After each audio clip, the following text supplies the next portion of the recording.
안녕하세요. 장재명 신부의 신앙 단상입니다. 오늘은 안셀름 그린 신부님의 책 하루를 살아도 행복하게의 한 부분을 보도록 하겠습니다. 챕터의 제목은 감사하라. 지금 누리는 모든 것이 선물이다입니다. 안셀름 그린 신부님은 이렇게 말합니다. 감사는 어떤 것에도 얽매이지 않는다. 그것은 일어나는 모든 일을 바라보는 기본적인 자세이다. 감사는 나에게 지금 일어나는 일, 나를 움직이게 하는 것, 나를 행복하게 해주는 모든 것에 대해서 기뻐하는 마음이다. 감사하는 마음으로 자신의 삶을 바라보는 사람은 자신에게 닥친 일을 이해한다. 이런 사람은 자신의 운명에 반항하지 않는다. 당신보다 앞서 살았던 사람들에게서 얻은 것, 그리고 다른 사람이 이 세상에 가져다 준 생각을 감사하는 마음으로 돌아보라. 그러면 당신에게서 새로운 것이 빛을 발할 것이다. 하느님은 항상 새롭다. 그분은 당신과 함께 새로운 시작을 할 것이다. 당신을 통해서 새로운 말, 새로운 생각, 새로운 해결책을 세상에 가져다 줄 것이다. 감사하는 마음을 가진 사람은 인생에 불행이 닥치거나 어떠한 방해물을 만날지라도 내적인 기쁨을 잃지 않는다. 비록 자신의 계획이 무산되는 일이 생기더라도 감사하는 마음이 있다면 어딘가에 열려 있을 새로운 문을 찾을 수 있다. 하느님이 당신에게 선물한 순간순간에 감사하라. 스스로를 다른 사람과 비교하지 마라. 다른 사람을 쳐다보는 대신 당신 자신은 어떠한지 바라보라. 자신 안에 머무르며 그냥 단순하게 존재하라. 이렇게 해야 평온함을 찾을 수 있다. 감사하는 마음은 다른 사람들에게 축복이 될 것이다. 과거의 아름다운 경험을 기억하는 사람은 마르지 않는 샘물에서 끊임없이 물을 깃는 사람이다. 감사에 대한 그 깊은 의미를 아주 쉽게 잘 풀어내 주고 있습니다. 감사한다는 것은 일어나는 모든 일을 바라보는 기본적인 자세라고 안셀름 신부님은 이야기합니다. 그리고 모든 것에 대해서 기뻐하는 마음이 바로 감사다. 우리가 나에게 일어나는 일들에 대해서 기뻐할 수 있는가, 혹은 기뻐하고 있는가, 이것을 생각해 본다면 내가 얼마나 감사하고 있는가, 감사하지 않고 있는가도 알 수가 있겠죠. 감사하는 마음으로 자신의 삶을 바라보는 사람은 자신에게 닥친 일을 이해한다고 그린 신부님이 말합니다. 우리는 우리에게 닥친 모든 일들을 사실 다 이해할 수는 없죠. 하지만 감사하는 마음으로 그것을 받아들이면 이해할 수 있게 된다는 의미입니다. 처음에는 왜 나에게 이런 일이 닥쳤을까 하고 생각하게 되죠. 그런데 그때부터 감사하는 마음을 가진 사람과 그렇지 못한 사람은 생각의 갈림길에 서게 됩니다. 그리고 다른 길을 가게 됩니다. 감사하는 사람은 이것도 나에게 이 정도로 감사하고, 그래서 또 새롭게 내가 그것을 받아들이고 일어서고 길을 찾을 수 있는 그런 가능성을 발견할 수 있지만, 그렇지 않은 사람, 모든 것을 불평불만으로 받아들이는 사람은 이해를 하지 않겠죠. 계속 불평하고 불만을 가지겠죠. 그러면 그런 길에서는 새로움이 있을 수 없다. 그래서 안셀름 신부님은 하느님이 항상 새로운 분이시고 하느님께서 당신과 함께 새로운 시작을 할 것이라고 이제 하느님을 제안합니다. 프란치스코 교황님도 예수 그리스도께서는 영원한 새로움이시다. 복음이 그 영원한 새로움을 우리에게 전해주고 있다고 말씀하시죠. 하느님은 항상 새로울 수밖에 없는 분이죠. 그분에게는 과거라는 것이 없기 때문입니다. 그분은 영원히 존재하시는 분이시므로 항상 새로울 수밖에 없죠.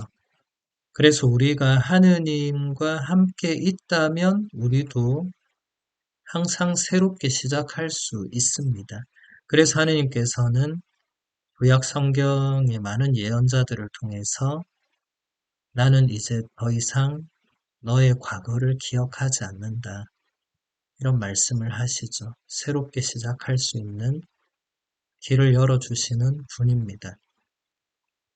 그런데 그런 하느님이 계시더라도 감사하는 마음을 가진 사람이 그런 하느님을 받아들일 수 있는 것이지, 그런 마음을 갖지 못한 사람은 하느님이 그렇다고 하는 것도 받아들이지 않겠죠.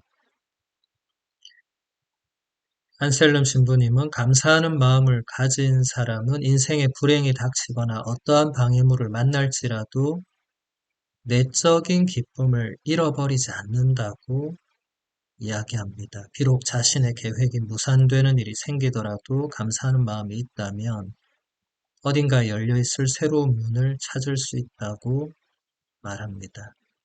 이게 굉장히 중요한 포인트인데 우리 인생에 불행이 닥칠 수 있습니다. 나만 그런 것도 아니고 모든 사람이 한 번 혹은 여러 번의 불행을 경험했을 겁니다. 그리고 자신의 계획이 무산되는 일도 경험했을 겁니다. 그리고 많은 방해물을 만났을 겁니다. 그럴 때 힘들죠. 고통스럽고. 그런데 우리 내면의 기쁨을 거기서 잃어버리지 않는 것이 중요하다. 외적인 요소가 우리를 힘들게 할 수 있고 고통스럽게 할 수 있지만 우리 내면의 기쁨을 잃어버리지 않는다면 극복할 수 있다는 거죠. 그리고 그런 사람에게는 또 어딘가에 열려 있을 새로운 문을 찾을 수 있다는 겁니다. 우리가 인생에서 어쩔 수 없이 닥쳐오는 불행이나 방해물이나 그런 시련이나 고통을 어떻게 극복하고 넘어가느냐. 여기서 가장 중요한 것이 감사하는 마음이라는 것입니다. 그래서 안셀름 신부님은 스스로를 다른 사람과 비교하지 말라고 제안을 하고 있죠. 왜냐하면 우리가 이 불행과 시련과 고통이 닥쳤을 때 가장 쉽게 선택하는 길이 다른 사람을 바라보는 겁니다. 다른 사람을 바라보면 그 사람은 그런 불행과 시련과 고통이 없는 것 같은데 나는 왜 이렇지라고 하게 된다는 거죠. 그런데 우리는 사실 그 사람의 불행이나 시련이나 고통을 잘 모르죠.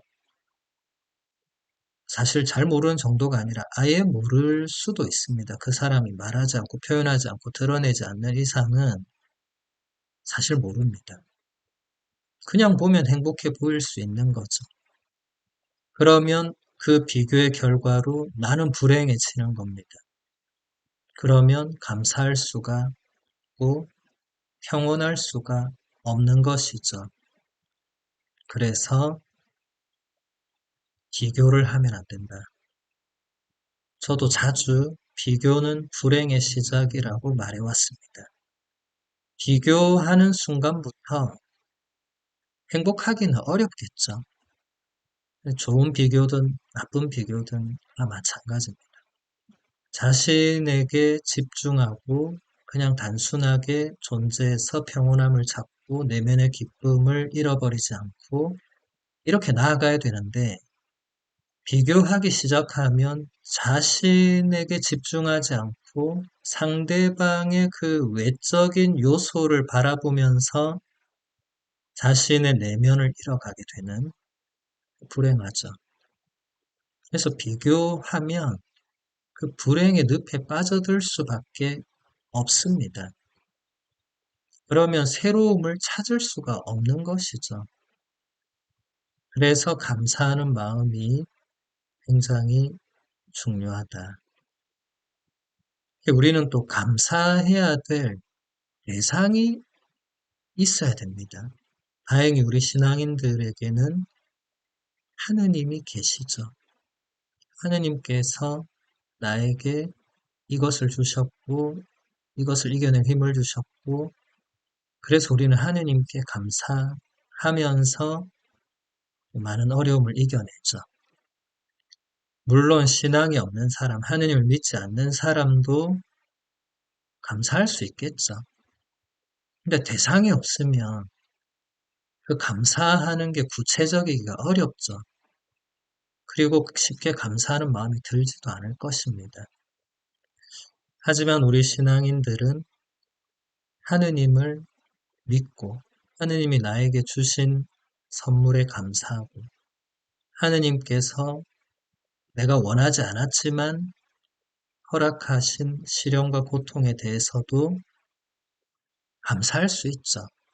물론 그 순간에는 곧바로 감사하지는 못하겠지만 이제 나중에 그것을 다시 되돌아봤을 때 하느님께서 정말 나를 위해서 그 고통을 허락해 주셨고 그것이 결국 나에게는 내가 더 성장하고 변화할 수 있는 그런 기회였구나라고 깨달을 수 있는 거죠.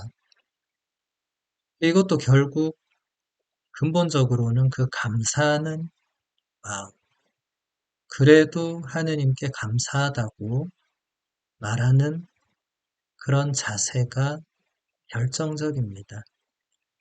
그래서 안셀름 신부님 말씀처럼 지금 누리고 있는 모든 것이 선물이다. 우리 신앙인에게는 그게 바로 하느님의 선물이고 신앙인이 아닌 사람에게도 선물이 될 수 있죠. 어쨌든 우리 신앙인들은 내가 지금 누리고 있는 모든 것이 하느님의 선물이라고 받아들인다면 감사하지 않을 수 없습니다. 반대로 말하면 내가 지금 누리고 있는 모든 것에 감사하지 않고 있다면 그걸 하느님의 선물이라고 생각하지 않는다는 거죠. 내가 이룩해서 누리고 있다고 생각하는 거죠. 세상 사람들은 그렇게 생각할 수 있지만 우리 신앙인들에게는 이것은 하느님을 배제한 그냥 나만의 어떤 노력의 결과물. 이것은 신앙인의 자세는 아닙니다. 그리고 그런 삶의 자세는 결국 내가 이겨내지 못하는 뭔가가 왔을 때, 뜻하지 않은 시련이나 불행이 왔을 때 견뎌낼 수 없겠죠. 내 힘으로 그것을 극복할 수 없기 때문에 그럼 그때 가서야 하느님을 찾겠죠. 하느님께서 주신 모든 것을 선물로 받아들이지 않으면 늘 그렇게 될 수밖에 없습니다. 그래서 우리는 하느님이라는 분을 그냥 단순히 믿는다. 이것은 올바른 신앙이 아닙니다. 그냥 믿는다는 말은 사실은 존재할 수 없습니다. 그냥 글자로 이론적으로는 존재할 수 있지만 우리가 살아있는 한, 또 하느님도 살아계신 엄연히 존재하는 분이시기 때문에 그냥 믿는 건 있을 수 없죠. 어떻게 믿게 되는 구체적인 과정이 항상 존재합니다. 이런 것들을 우리가 그냥 무시하고 살아간다면 맹목적인 신앙에 빠질 위험이 크죠. 맹목적인 신앙에서는 뭐 감사, 기쁨, 새로움 이런 건 없습니다. 왜냐하면 나는 그냥 믿기 때문에. 내가 왜 믿는지, 하느님이 나에게 뭘 해주셨는지 이런 구체적인 하느님과의 관계가 전혀 없고 그냥 믿는다는 내가 세워놓은 그 전제 아래 그냥 따라가는 거기 때문에 위험하죠. 거기서 내적인 기쁨이 나올 수가 없죠. 그래서 사실 이 안셀름 그린 신부님의 감사하라는 이 제안은 우리가 그만큼 하느님과 관계를 맺고 있는가 이것을 돌아보게 해줍니다. 하느님과의 관계가 그 정도인 사람이 감사할 수 있는 거지. 안 그런 사람은 내가 왜? 이거 내가 한 건데 하느님께 내가 감사할 게 굳이 뭐 있나? 뭐 이렇게 되는 거죠. 내가 한 거에 뭐 감사를 해. 이렇게 되는 거죠. 비신앙인과 별 차이 없는 겁니다. 신앙인의 감사는 하느님과의 관계로부터 나올 수밖에 없습니다. 그래서 오늘 정말 다시 나와 하느님과의 관계를 한번 돌아보고 내가 감사하지 못하고 있는 부분들이 있다면 내가 그것을 왜 그럴 수밖에 없는지 그리고 거기서 하느님이 나에게 해주시는 것에 대해서 내가 어떻게 생각하는지 이런 부분을 성찰해보는 그런 하루 또 앞으로도 그런 성찰들을 가끔씩 해보시기를 바랍니다. 오늘은 여기서 마무리하겠습니다. 천주의 성모님 당신의 보호에 저희를 맡기오니 어려울 때 저희의 간절한 기도를 외면하지 마시고 항상 모든 위험에서 저희를 구하소서. 영화롭고 복되신 동정녀시여.